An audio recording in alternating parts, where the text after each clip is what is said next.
kalena dhamma sawanang etang manggalamutamang mendengar dhamma di saat sesuai merupakan berkah utama. Dhamma begitu dekat, tak lekang oleh waktu, mengundang untuk dibuktikan, dapat diselami batin bijaksana.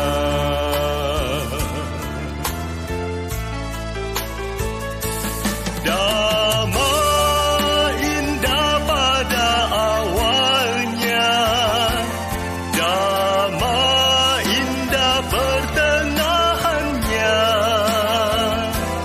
Dhamma indah pada akhirnya, menuju pada pembebasan.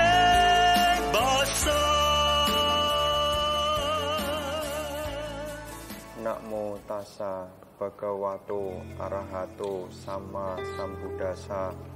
Namo tassa bhagavato arahato sama sambuddhassa.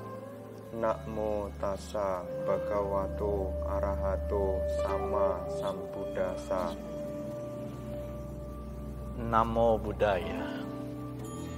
Pemirsa TVRI dimanapun Anda berada, selamat berjumpa kembali dalam acara Spirit Kehidupan Mimbar Agama Buddha.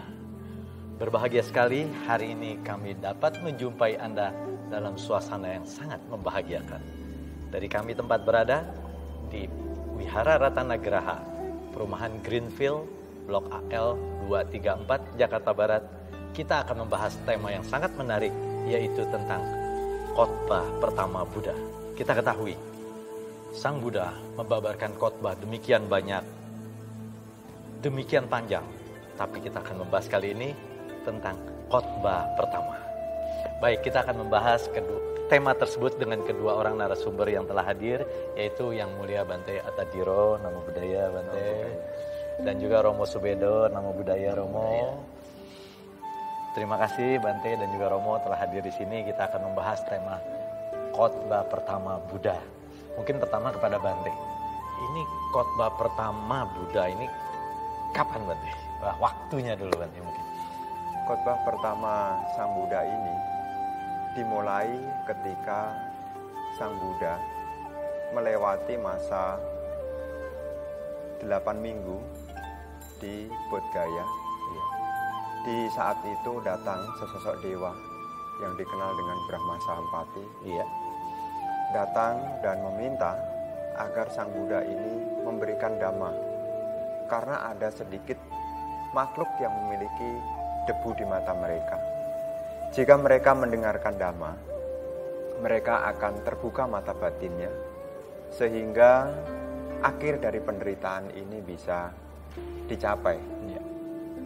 Dan setelah kedatangan Brahma Sahampati ini, timbul pemikiran dalam diri Sang Buddha. Siapa yang bisa menerima ajaran yang cukup dalam ini? Karena apa yang diketahui oleh Sang Buddha ini sangat sulit untuk dipahami oleh manusia pada umumnya. Maka di dalam batin diri Sang Buddha terarah siapa yang bisa menerima ajaran ini. Maka teringat kepada guru masa lampaunya ketika masih berjuang. Tetapi guru masa lampaunya ini keduanya telah meninggal. Maka timbullah ingatan kepada 5 orang pertapa yang dulu pernah mendampinginya, yang dikenal dengan Pancawagya. Nah, timbul pemikiran di mana mereka berada. Ternyata mereka berada di Benares. Kalau sekarang itu ada di Varanasi, jadi Benares. Di sanalah Sang Buddha mengkhotbahkan khotbah yang pertama itu kepada 5 orang pertapa. dan tepat saat Purnama Sidhi di bulan Asada. Maka peringatan ini itu juga disebut sebagai puja di masa Asada Puja. Berarti yang pertama kali itu adalah ketika dibabarkan khotbah pertama kepada 5 pertapa, dan kita sebut atau kita mengertinya sebagai Asada, begitu Bante? Iya. Ya, baik. Kemudian mengenai isinya Bante. Nah, di dalam panjang ini Bante. khotbah ini agak panjang. Ya. Tapi secara singkat. Ya. Yang pertama ada 2 hal yang patut dihindari. Oh ya. Yaitu menuruti hawa nafsu atau menuruti keinginan. Ya. Karena menuruti keinginan ini adalah awal dari penderitaan. Ini yang Sang Buddha sampaikan yang pertama. Jangan menuruti nafsu keinginan. Yang kedua adalah jangan menyiksa diri. Karena 2 hal ini jika dilakukan sama-sama mendatangkan ketidakbahagiaan. Tetapi Sang Buddha menunjukkan ada jalan yang terbaik untuk mencapai kebebasan. Ya. Yaitu jalan mulia brosur 8. Baik Bante, kita potong sampai situ dulu Bante. Nanti kita lanjutkan lagi pembahasan. Yang penting jangan jalan ekstrim kira-kira begitu Bante ya. Mohon izin Bante nanti ya. Baiklah pemirsa dimanapun Anda berada, kita akan melanjutkan pembahasan tentang khotbah pertama Buddha ini setelah yang berikut ini.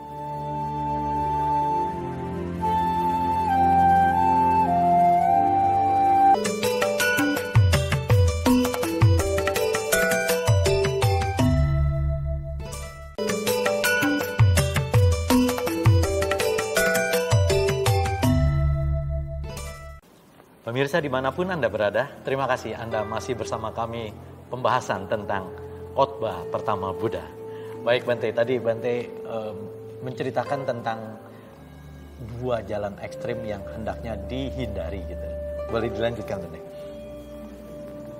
Nah, 2 hal ekstrim ini ada sampai sekarang. Ya. Jadi banyak orang yang punya anggapan ketika kehidupannya susah, orang berpikir untuk menuruti kesenangan. Dan ketika dia masih susah lagi, akhirnya memilih menyiksa diri. Nah, ini adalah cara hidup yang salah. Cara hidup yang salah ini mesti diluruskan dengan cara hidup yang benar. Maka Sang Buddha di dalam khotbah yang pertama ini membuka tentang hakikat kehidupan. Di dalam kehidupan ini ada 4 hal. Yang pertama adalah dalam kehidupan ini ada penderitaan. Yang kedua, penderitaan itu ada sebabnya. Pasti. Dan yang ketiga, penderitaan ini bisa dilenyapkan. Oke. Dan yang keempat, penderitaan ini dilenyapkan ada jalannya. Ada jalannya. Ada jalannya. Ya. Jalannya adalah jalan mulia berunsur 8. Ini juga penting ini. Iya. Di dalam jalan mulia berunsur 8 inilah dimulai dari pandangan benar.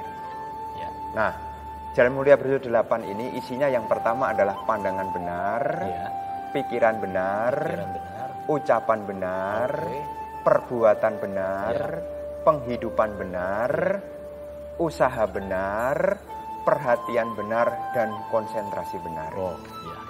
Nah, di dalam hal ini Sang Buddha menempatkan yang paling pertama di dalam penjelasannya adalah harus memiliki yang namanya pandangan benar. Karena penderitaan ini harus dipahami dengan benar. Kalau tidak dipahami dengan benar, nanti cara mengatasinya nanti salah. Maka mesti diawali dengan memandang dengan benar.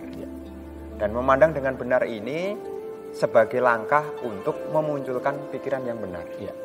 Karena kalau seseorang punya pikiran benar, maka seseorang itu bisa melepaskan. Jadi kenapa orang sekarang banyak menderita? Karena pikirannya tidak benar. Kalau pikirannya benar, dia bisa melepaskan. Nah, kalau pikirannya benar, selain bisa melepaskan, pikiran benar ini juga membuat orang tidak membenci. Tidak membenci. Jadi tidak mudah benci. Karena pikirannya benar bermula dari pandangan benar. Nah, kalau pikirannya sudah benar, di sini akan setahap. Yaitu mulai dari tingkah lakunya, ucapannya jadi benar. Karena apa yang kita ucapkan ini tergantung dari apa yang kita pikirkan. Betul. Apa yang kita pikirkan tergantung dari konsep yang pernah kita ketahui. Iya. Jadi konsep-konsep sebagai apa yang dulu pernah kita ketahui ini menjadi pandangan, menjadi pikiran, nanti jadi ucapan, nah nanti lagi menjadi sebuah tindakan. Perbuatan. Ya. Nah perbuatan ini nanti juga berjalan lagi menjadi sebuah penghidupan. Oh. Nah kalau penghidupannya ini sudah benar, maka ada usaha untuk evaluasi, namanya usaha benar. Usaha benar. Kalau usahanya benar, di situ nanti dia punya perhatiannya juga benar. Kalau perhatiannya benar, nanti di situ dia juga punya ketenangan. Namanya konsentrasi benar. Konsentrasinya benar. Ya, jadi semua ini bermula dari memiliki yang namanya pandangan mesti benar. Pandangan benar, pikiran benar, terus sampai akhirnya punya ketenangan. Makanya sekarang ini orang sulit tidur, banyak kecemasan, banyak kesulitan, karena pandangannya ini belum benar. Maka dhamma yang pertama ini sebagai ungkapan tentang pintu kebebasan dibuka, artinya akhir penderitaan telah ditunjukkan. Berarti ini merupakan salah satu dasar, berarti ya? Dasar di dalam ajaran dari agama Buddha. Ya, baik. Mungkin Romo tadi udah tertawa-tawa. Ini dalam kehidupan kita, Romo, sebagai perumah tangga. Ya, ini kan menarik nih. Bagaimana mengaplikasikan jalan utama berunsur 8 dalam kehidupan sehari-hari. Baik. Yang diuraikan oleh Bante, sebagaimana kita ketahui, merupakan satu uraian yang sangat luar biasa. Betul. Dilihat dan ditilik dari sudut pandang sebagai umat. Saya kira kita bersyukur. Yang pertama bisa terlahir sebagai manusia. Yang kedua memiliki kelengkapan dari jasmani. Dan yang ketiga kita bisa memahami dan mendengar ajaran yang sangat mulia dari Guru Agung kita. Nah oleh sebab itu dalam kehidupan yang singkat ini, saya menyebutnya singkat, mari kita bersama-sama untuk memahami dengan jelas apa yang disampaikan oleh Guru Agung kita melalui khotbah pertamanya. Tetapi sayang, banyak sekali atau masih ada orang-orang yang mencari kebahagiaan dengan cara-cara yang sedikit keliru, instan, maunya cepat, dan seterusnya. Maka di sini kalau dia tidak mendapatkan kebahagiaan itu, timbullah penderitaan. Tetapi andai kata kita mengikuti, menerapkan dalam hidup ini apa yang disampaikan oleh Guru Agung kita, saya kira tidak ada yang kurang dari hidup kita. Hanya tinggal bagaimana kita dalam hidup ini mempraktekannya sebagai satu kebiasaan sehingga kita bisa terbebas dari berbagai bentuk-bentuk penderitaan yang muncul itu. Baik Romo, terima kasih. Nanti kita lanjut lagi Romo ya setelah ini. Baiklah pemirsa dimanapun Anda berada, kita akan melanjutkan pembahasan tentang khotbah pertama Buddha setelah yang berikut ini.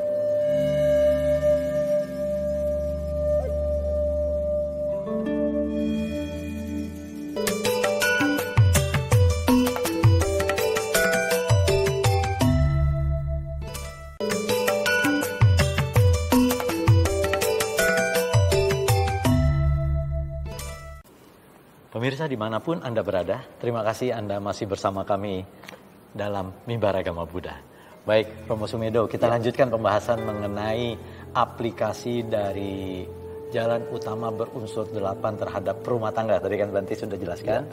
Ya, contoh-contohnya dalam kehidupan yang nyata mungkin, Romo. Di dalam kejadian sehari-hari, Pak, banyak atau masih ada sebagian orang-orang yang merasa hidupnya penuh dengan kekurangan dan penderitaan.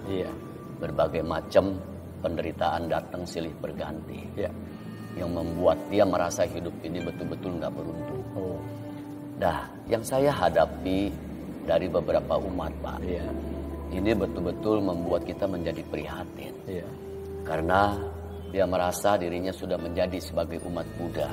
Tetapi penderitaan, kesusahan dan kesulitan dalam hidup yang dihadapi tidak pernah berkesudahan.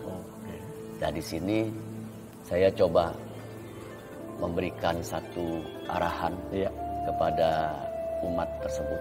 Bagaimana caranya agar dia bisa mengurangi sedikit penderitaan dalam hidup ini. Karena tuntutan dari hidup itu sangat begitu besar. Dan dia merasa gak pernah selalu berkecukupan dalam hal apapun yang dia dapatkan. Maka di sini bisa jadi menuntut seseorang ini untuk melakukan hal-hal yang bisa menyimpang dari kewajaran.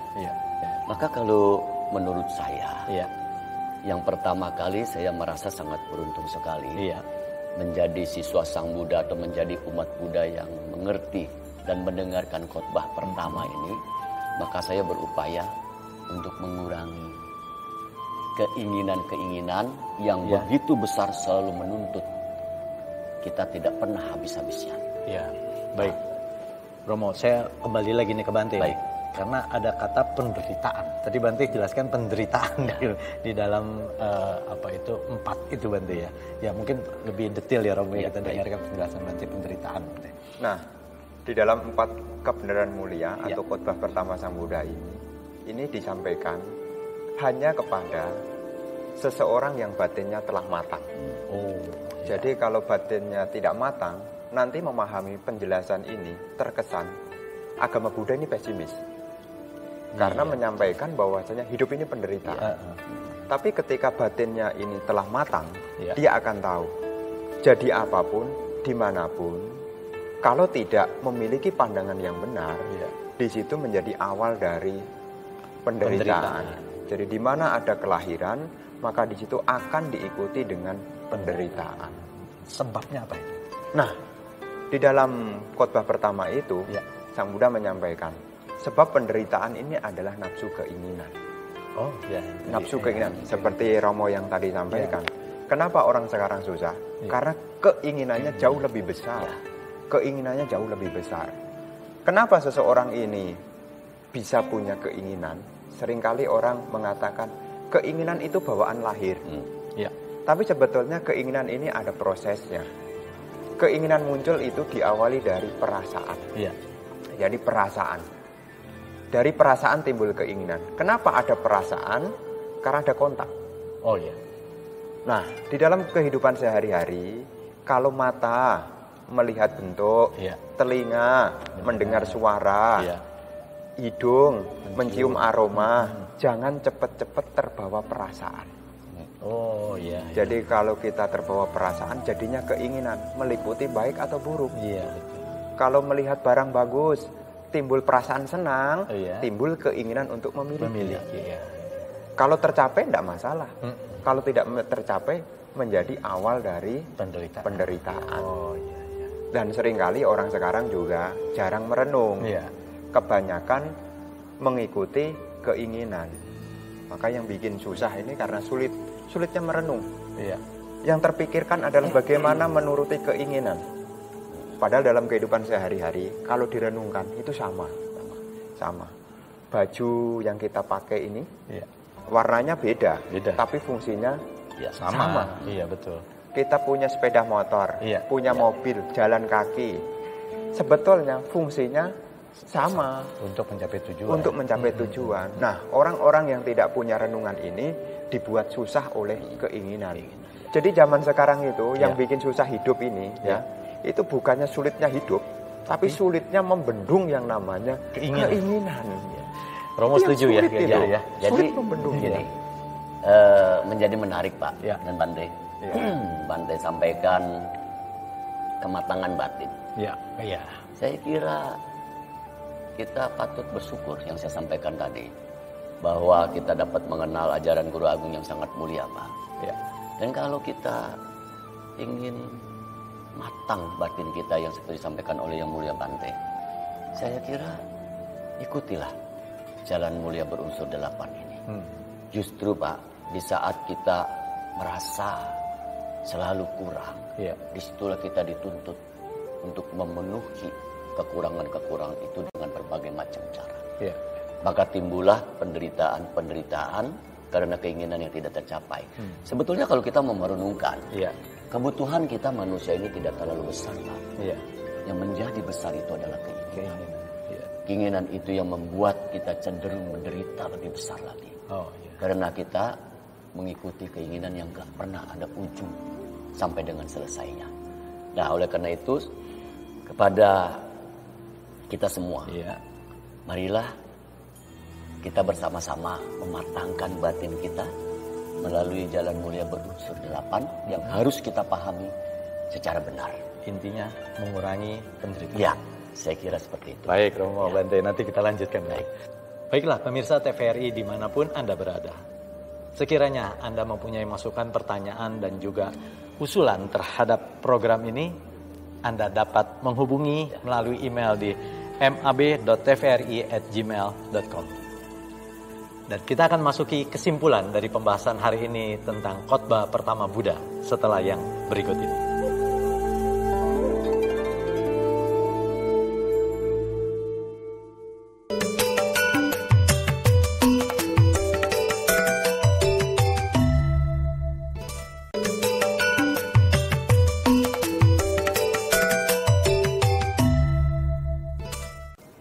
Pemirsa TVRI dimanapun Anda berada, kini tiba saatnya kita sampai kepada kesimpulan pembahasan tentang khotbah pertama Buddha. Mungkin pertama mohon izin Romo Sumedo, kesimpulan pembahasan kita hari ini. Sederhana, Pak. Ya. Apa yang sudah kita dapatkan dari khotbah pertama, kita menyimpulkannya sangat sederhana. Sesuaikan kebutuhan kita dengan keinginan kita. Kebutuhan dengan kita. Ya, maka di situ kita akan memahami inti dari memanfaatkan hidup ini dengan sebaik-baiknya agar kita dapat bahagia seutuhnya. Ya. Baik, mungkin Bante menambahkan tentang kesimpulan kita hari ini, Bante. Nah, pemirsa, dari pembahasan ini kita harus memahami hidup ini ada penderitaan. Ya. Jangan takut menderita, karena menderita itu ada sebabnya. Ya. Sebabnya adalah karena kita kurang mampu di dalam mengelola kita punya keinginan. Dengan kita belajar Dhamma, sekiranya penderitaan kita makin hari makin berkurang, kebahagiaannya makin hari makin bertambah. Baik Bante Hattadiro, terima kasih atas segala penjelasannya dan pembahasannya. Demikian juga Romo Sumedo, terima kasih.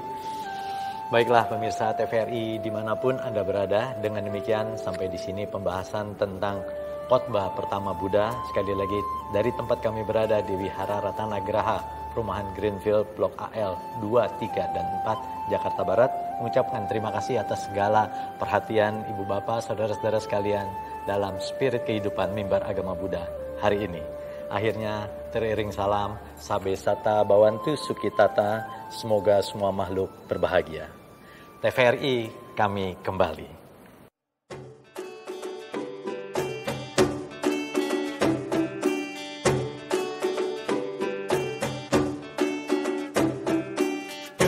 Segenap hati kami datang, berlindung berpaling ke semua Buddha. Setulus hati akui kesalahan, timbul dari salah penilaian.